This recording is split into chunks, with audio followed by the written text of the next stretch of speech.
What would you say is your role in the recovery of patients? They're in the acute stage. The idea is to help them stabilize enough to be able to participate well in rehab. So initially it's very supportive, making sure they're sleeping, eating, coping with the rehab regimen. But as they go through the process, the idea becomes for them to be able to cope better, to start visualizing a life ahead of them.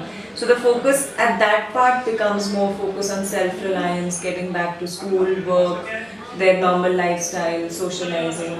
What are the methods you adopt? It's mostly counseling, mostly a lot of conversations with them. Sometimes I will use some relaxation-based methods. If being with them, sometimes you realize you can't fix everything. They're here with us for a longer period of time, and their needs are very different from what a normal mental health population requires. What are your experiences with people who have just undergone injury? People go through these stages of psychological response after an injury. So it starts with shock. They can be very confused, dazed, unable to comprehend what's happening. And then depression sinks in because the reality of it starts. There's no change, there's no improvement. Then comes coping. I see each person being so different. You can't compare two similar injuries, two similar aged people, two genders. You can't. Is it actually possible for most of the patients to ideally get back to normal life? Yes. But I think in a country like India where infrastructure is so poor, very poor patients who require a lot more assistive devices and a lot more support, for them it does get difficult. The attempt in rehab here definitely is to focus on self-reliance, and if they get it while they're in the hospital, we've known the outcome to be perfect. आपका यहाँ पे दिनचर्या क्या रहती है? अपना time management बना रखा है कि इतने बजे से इतने बजे तक ये सोचना है कि मतलब अगर मैं 11 बजे से 12 बजे तक मैं अपने बिजनेस से रिलेटेड बारे में सोचा हूँ, 12 बजे से 1 बजे के बारे में अपने फैमिली पेरेंट्स वगैरह के बारे में सोचा हूँ, फिर 2 से 3 बजे के बाद में अपने किड के बारे में सोचा हूँ। मतलब रिहैब जाते हैं कि भाई 5 बजे रिहैब से वापस होते हैं और संडे को तो दिन भर बाहर ही होते हैं। ईश्वर से प्रार्थना करते हैं हम जल्दी से जल्दी ठीक हों, बाकी सब रोग मुक्त होने का साथ साथ टाइम भी कैसे कटता है पता नहीं लगता है कि फिजियोथेरेपी होती है, पार्क घूमते फिरते सब कुछ आराम है। जाती जाती हमारा दिन कटता है, फिर जब रिहैब बंद हो जाती है जैसे नॉर्मल अगर लोग रहते हैं बाहर घूमना तो पैर तो हमारे चलते हैं। थेरेपी शाम को 5 घंटे राइटिंग वगैरह, स्टडी वगैरह, थोड़ा बहुत सेल्फ स्टडी वगैरह करते हैं। तो यहाँ पे आपका इंटरेक्शन कैसा रहा है डॉक्टर छाबड़ा के साथ, बाकी अटेंडेंट्स के साथ? डॉक्टर्स के साथ मेरा एक्सपीरियंस इज़ वेरी गुड। मेरे को just as a friend treat करा उन्होंने और बहुत मोटिवेट करा, इंस्पायर करा। मेरे को कहीं से भी ऐसा नहीं लगा कि ये सब लोग डॉक्टर्स हैं। डॉक्टर छाबड़ा जी जिन्होंने ऑपरेशन किया, मेरे बच्चे को जीवन दान दिया, इससे हम लोग बहुत सेटिस्फाई हैं। कोई गिले शिकवे नहीं है, प्रयास करते रहते हैं कि अगर और अच्छा इम्प्रूवमेंट आ गया तो और अच्छी बात है। हमारे बच्चे की बहुत क्रिटिकल पोजीशन थी, हम सिर्फ ये चाह रहे थे कि कोई हमारे बच्चे को हमारे नजरों के सामने रखने लायक बना दे। डॉक्टर छाबड़ा जी ने जो चमत्कार किया मेरे बच्चे के साथ और इसकी इतनी ज़्यादा इम्यूनिटी पावर और कॉन्फिडेंस बढ़ा दिया। ये हॉस्पिटल तो मेरे लिए मंदिर है, बट इसमें बैठने वाले जो डॉक्टर छाबड़ा है वो मेरे लिए ईश्वर है। बहुत अच्छे हैं, वो मुझे बहुत प्यार करते हैं, उनसे बेस्ट डॉक्टर भी आई है, उनको देख के मुझे बहुत एनर्जी आ जाती है। बर्थडे इसने इतना अच्छे से सेलिब्रेट किया था सबने, कभी सोचा नहीं डॉक्टर छाबड़ा मेरे अच्छा बर्थडे मनाए। डॉक्टर साहब बेस्ट डॉक्टर, बहुत बहुत अच्छा डॉक्टर साहब। उनसे बात करते ही बहुत हौसला आते हैं, उनके हौसला से आधे शरीर में ताकत आती है। क्या डॉक्टर छाबड़ा सुनने के बाद ऐसा हुआ डॉक्टर्स की डेफिनेशन ही चेंज हो गया था। हमारे लिए भगवान ही है। आपने मेंशन किया आप होली खेले थे यहाँ पर, आपने और एक्टिविटीज़ में पार्ट लिया है? होली खेले, 31st सेलिब्रेशन हुआ था उसमें गए थे और लोहरी सेलिब्रेशन हुआ था, अच्छा लगा। तो मेरे ऑर्थोपेडिस्ट मिले थे, उन्होंने मेरे को होली के रंग लगाया था। पार्टिसिपेशन में चाय खाना में हुआ था, वो सेशन चल रहा था, वो मेरे को थोड़ा सा इन्फॉर्मेशन मिली, मेरे लिए बेनिफिशियल था। These are helpful informative activities और मेरे को नॉलेज भी गेन हुआ इससे। 26 जनवरी में हुई थी होली की फेस्टिवल थी, डॉक्टर छाबड़ा साहब कि सारे मरीज को याद कर करके एक एक करके बुलाया, खुद अपने हाथों से रंग लगाया और डिस्ट्रीब्यूट करके समझाया कि ज़िंदगी क्या है। अगर कोशिश करते रहे तो निश्चित रूप से लाइफ में रंग आएगा, होली का त्योहार की तरह। हाँ जी, यहाँ पे जो भी प्रोग्राम होता है हम लोग उसको भी करते हैं सेलिब्रेट, और रिटायर्ड को पिक्चर भी देखते हैं, चाय खाना होता है। जो सारी एक्टिविटीज़ में पार्ट लेते हैं उससे आपको हेल्प मिलती है? मुझे तो बहुत हेल्प मिली है। मैं तो डॉक्टर साहब को धन्यवाद दूंगा कि चल फिर नहीं सक रहा था, अभी कम से कम बैठ रहा हूँ, कुछ बोल पा रहा हूँ। मानसिक तौर से मुझे बहुत काफ़ी हेल्प किया लोगों ने, मेरे मानसिकता में बहुत बदलाव लाया है। जो यहाँ पर आपने जो सीखा है एक्सरसाइजेज, या फिर आपने जो फेस्ट में पार्ट लिया है, या आपने कुछ वोकेशनल ट्रेनिंग या कुछ लिया हो, तो उससे आपको आगे क्या मदद मिलेगी? यहाँ पे जो मैंने सिखाया गया है उससे मैं बहुत खुश हूँ। वो मुझे बहुत आगे जो मदद देगा, उससे मुझे बहुत मदद मिलेगी। मैं इंडिपेंडेंट रहूँगा उससे। अभी तो फिलहाल किसी से इसके बारे में डिस्कशन हुआ नहीं, डिस्चार्ज होने से पहले एक बार सबसे डिस्कस करें, जो गोल प्लानिंग होती है, और छाबड़ा अंकल से भी बात करें।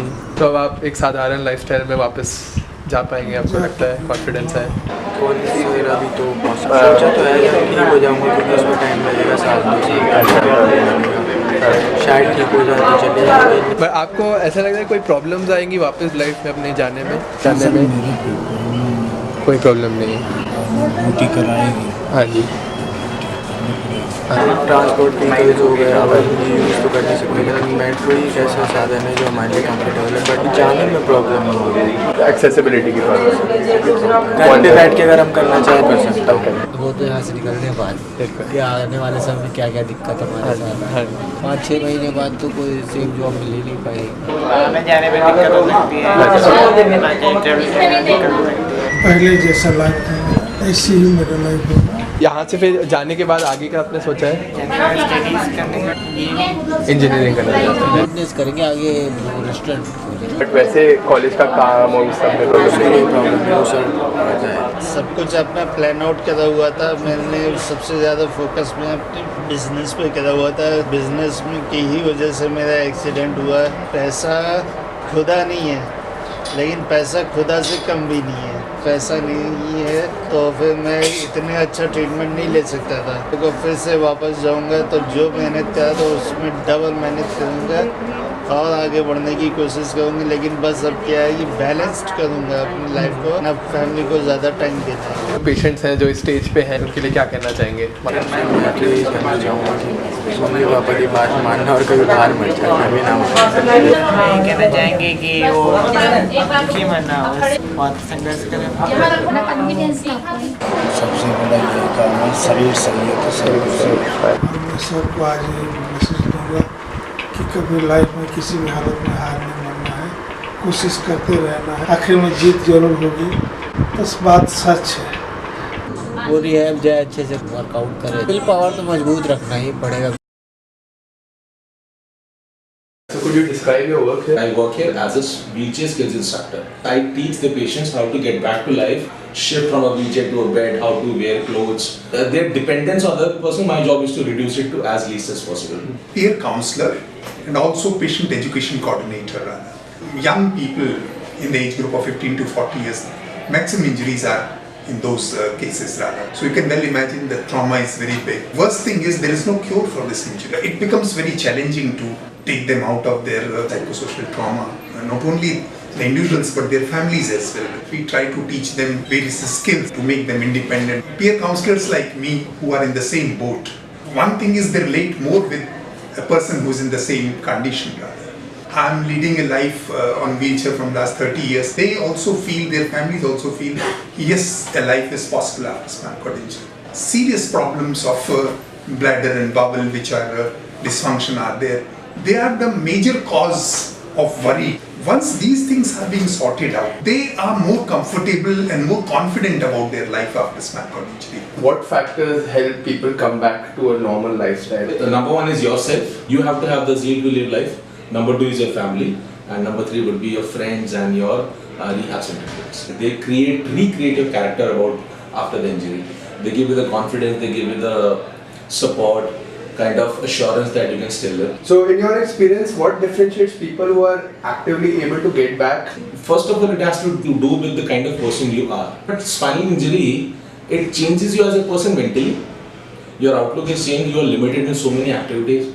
So I think those who are gutsy enough, you have to have that fire that I want to do things. And I was a young kid. I think that was to an advantage because I was free of any responsibility. I was not married, I had no kids, I had no job issues and all. I think at the acute phase, I got to see good mentors, and that helped me to claw my way back into life. People who have a good chance of good rehabilitation, they are not only physically made independent, but psychologically and socially they are also prepared so well to go back to the society. They get the right sort of counseling, information, because mostly people feel that there are hardly any options in life rather.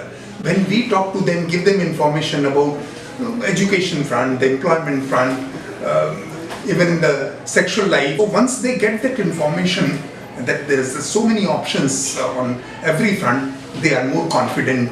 How many people are actually able to do that in your experience? 10 years ago when I came to this place, people were not keen on buying good wheelchairs. They thought wheelchair is a very negative thing. But now, people understand that wheelchair is a tool and it will help me to get back to life. I think 70% of people are getting back to their life. How has your own mindset changed from initially after the injury to now that you're back? The ultimate goal remains the economic rehabilitation. Over the years, I feel that I'm an equal member in the society. I'm contributing in every way as anybody able-bodied is doing rather. On a day when you're feeling low, how would you advise people? What are the coping resources that they can use? I have formed a group all over the country, and we have peer mentors all over the country. Whenever they are facing any problem, be it depression, be it anything, they should contact. Once you are in a day-to-day life, you are working, you are studying and things, automatically the depression and those things go away. So what special challenges do people face here in India as opposed to abroad? You know, we don't have the awareness about spinal cord injury, or we don't have that, supportive kind of society. Wheelchair and a wheelchair user, it is still a stigma. Accessibility is an issue. You won't find many wheelchair users outside. Nobody travels by a bus, nobody goes to a market. Because I have seen many talented people, but they are stuck in a remote village. No matter how wonderful ideas they have, no matter how skillful they are, yet the absence of proper physical supportive infrastructure makes them go back. Accessibility remains one major issue. Lack of job facilities, cost of treatment and rehabilitation. Abroad it is all state funded. Finally, would you have some message for people who are going through that phase right now? Be positive, think that there is a life, look to others who are doing very well. Always look at the bigger picture of life. Injury is a smaller part of it. It changes you and it changes you for the better person. So do not lose hope.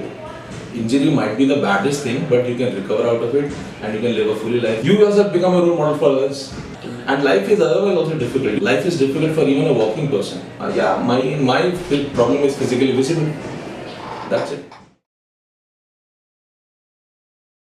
मैं अभी तक सोचा था सबसे ज़्यादा बुरा मेरे साथ हुआ जब मैं यहाँ आया, तो मैंने बाकी लोगों को भी देखा कि मेरे से भी ज़्यादा बुरा हुआ। ये लोग लड़ सकते हैं अगर लेटे लेटे, तो मैं खड़े होकर भी लड़ सकता हूँ और बेहतर तरीके से लड़ सकता हूँ।